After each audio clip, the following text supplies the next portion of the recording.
প্রবল জলস্রোত আর চারিদিকে ভয়ঙ্কর গর্জন করা নদী, যেখানে এক ভুল পদক্ষেপ মানেই মৃত্যু। কিন্তু নিজের জীবন বাজি রেখে এমন এক ভয়ঙ্কর নদী পার হলেন সাহসী এক নারী, যিনি পেশাগত জীবনে একজন নার্স।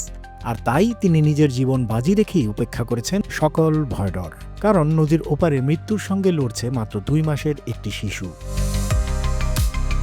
ঘটনাটি হিমাচল প্রদেশের মান্ডি জেলার চৌহরঘাটি এলাকার টিক্কর গ্রামের বাসিন্দা নার্স কমলা প্রতিদিনের মতো হাসপাতালের পথে বের হয়েছিলেন। কিন্তু হঠাৎ জরুরি ফোনে জানতে পারেন মুমূর্ষ অবস্থায় থাকা এক শিশুর বিষয়ে, যার জীবন বাঁচানোর জন্য দিতেই হবে ইঞ্জেকশন। শিশুটির প্রাণ বাঁচানোর জন্য এক মুহূর্ত দেরি করলেন না কমলা।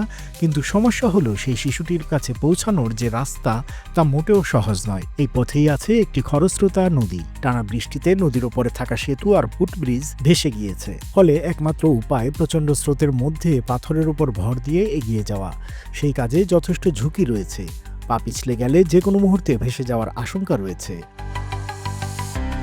তা সত্ত্বেও পিছিয়ে যাননি কমলা। তিনি বলেন, প্রতিদিন প্রায় 4 কিলোমিটার হেঁটে যেতে হয়। রাস্তাঘাট নেই, ব্রিজও সব ভেসে গিয়েছে। তবুও রোগীর জন্য পৌঁছতেই হবে। আর সেজন্যই ভেজা পাথরের চায়ে চড়ে হরকাতে হরকাতে অগ্রসর হলেন প্রাণ হাতে নিয়ে। অবশ্য এই সময় চারপাশের মানুষ সেই দৃশ্য দেখে ভাবছিল, আদৌ কি পৌঁছানো সম্ভব? অবশেষে কমলা সব বাধা পেরিয়ে পৌঁছে যান শিশুটির কাছে। সময় মতো ইঞ্জেকশন দিয়ে বাঁচিয়ে দেন সেই 2 মাসের নবজাতকের জীবন। এরপর আবার একই বিপদসংকুল পথ ধরে ফিরলেন হাসপাতালে। সোশ্যাল মিডিয়ায় কমলার এই ভিডিও ভাইরাল হতেই স্যালুট জানাচ্ছে সবাই। কেউ বলছেন তিনি সত্যিকারের হিরো, কেউ বলছেন এমন নার্সই স্বাস্থ্যাবস্থার মেরুদণ্ড। অবশ্য অনেকে পাল্টা প্রশ্ন তুলে বলছেন, স্বাস্থ্যকর্মীদের কেন প্রতিদিন এমন জীবন মৃত্যুর ঝুঁকি নিয়ে কাজ করতে হবে? কেন সেতু আর রাস্তাঘাট মেরামত হয়নি? একদিকে নার্স কমলার অসম সাহসিকতা, অন্যদিকে প্রশাসনের চোখে আঙুল দিয়ে দেখানো ব্যর্থতা।